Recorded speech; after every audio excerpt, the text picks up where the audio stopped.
So, for as long as I've been in the Splatoon community, there's been one demand that has withstood the test of time: black ink. It seems like almost every color has been featured through some Splatfest or just the normal colors, but a color that has never been present in the game is black ink. But with the New Year's Splatoon 3 post showing off blotches of black ink, it's gotten some members of the community excited over the potential prospect of black ink in Splatoon 3. So, is black ink actually going to be a usable ink color in Splatoon 3, or at least the Splatoon 3 Splatfests? Well, unfortunately, no, and it's got everything with how to do with how black ink works in Splatoon. This is going to be a pretty short video as it's pretty easy to explain how black ink wouldn't work in Splatoon once you see it. Everyone thinks it would look super cool in Splatoon and thinks that it would be easy for Nintendo to implement black ink. And while it's true that it would be easy for Nintendo to add, what would be hard to downright impossible is just how Nintendo would go about making black ink actually visible. If you didn't know, a Splatoon modder by the name of Squid FSFM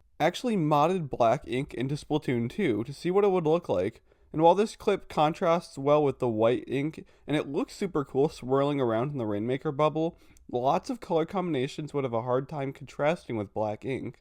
And having black ink on the ground would be really hard to see even without being colorblind because it just blends together with the ground so much. And while you can still see the light reflecting off the ink, it's going to be pretty hard to justify black ink being the game when the biggest thing that gives its visibility is the sun's reflection. Not a lot of people have actually seen black ink in Splatoon because, well, it's not a part of an unmodified version of the game. But you can look over all the YouTube examples and find black ink matches that not only show you Splatoon 2 black ink, but also Splatoon 1 black ink. As some closing thoughts, I'd like to quickly talk about how Nintendo could possibly make black ink work. I think really if they did some effect with how they did Frosty Fest or Final Fest, but mainly Frosty Fest here, they could get away with using black ink for a Splatfest and only one. But even if they did that, you'd have to remember that these maps are all going to be in the dark. And really quickly, let's just talk about how gorgeous Eelskin Alleyway is going to look in Splatfest in the dark. Oh my god. Alright, that's it for me. Video over. Bye.